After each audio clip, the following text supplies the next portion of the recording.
Hello and welcome to this fourth video in my series looking at the ancient village of Godstone in southeast England. We're back today at the Church of St Nicholas, but we're not here to look this time at the church or indeed its grounds as such. We're here on the trail of an individual.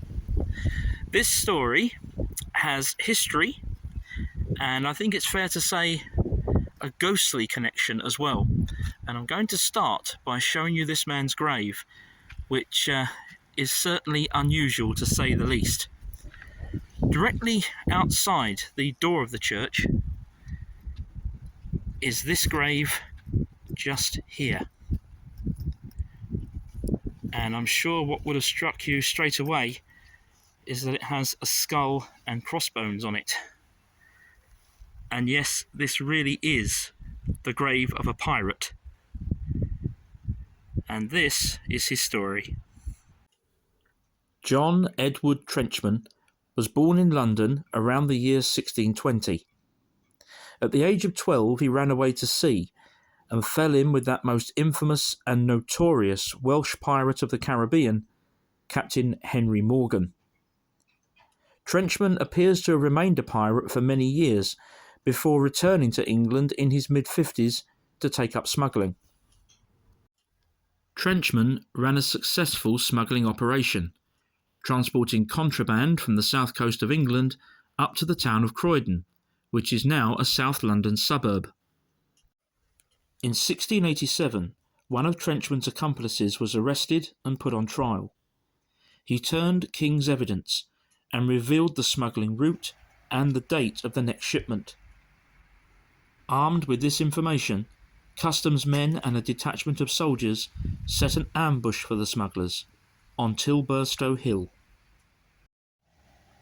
This is Tilburstow Hill, where the ambush was set for John Trenchman and his accomplices.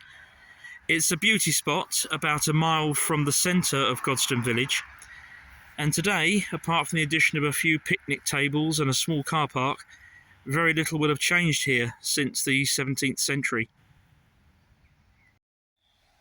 The steep slopes and thick woodland of Tilburstow Hill would have undoubtedly have provided perfect cover for John Trenchman and his smuggling activities. But of course, on that fateful day, it also provided perfect cover for those who lay in wait. Details of what happened next are sketchy, but it's clear that the smugglers put up a fight, during which John Trenchman was wounded and he ran off. Now bleeding profusely, Trenchman disappeared into the undergrowth, heading in the direction of Godstone village.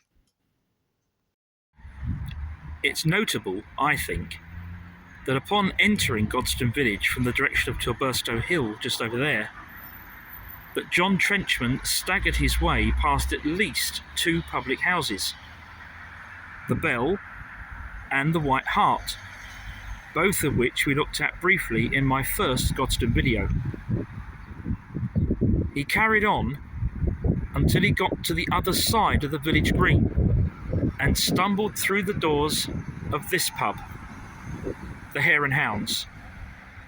Perhaps he had accomplices there and knew they'd take care of him. Whatever the case may be, within a couple of hours of arriving here, John Trenchman died of his wounds. But that was by no means the end of his story. John Trenchman's body was buried at the bottom of St Nicholas churchyard in an unmarked grave. But then, strange incidents began to be reported. Many people said that they saw a man dressed as if he were a sailor wandering among the gravestones. Even darker episodes were said to have occurred. Two gravediggers said that the apparition of the sailor chased them out of the churchyard, and pools of blood was said to have appeared inside the church. Whatever the case may be, the rector and church wardens eventually decided to move John Trenchman's body. He was disinterred and given a new grave just outside the porch of the present church. This time, he was given a full Christian burial and a proper headstone. The carving of the skull and crossbones can still be seen, even if most of the rest of the wording can't. But the hauntings stopped. So there you have the remarkable and somewhat ghostly story of the pirate John Trenchman. I hope you've enjoyed this video. Please subscribe to the channel if you haven't already done so, and remember to press the notification bell as well. Thank you very much indeed for watching, and bye for now.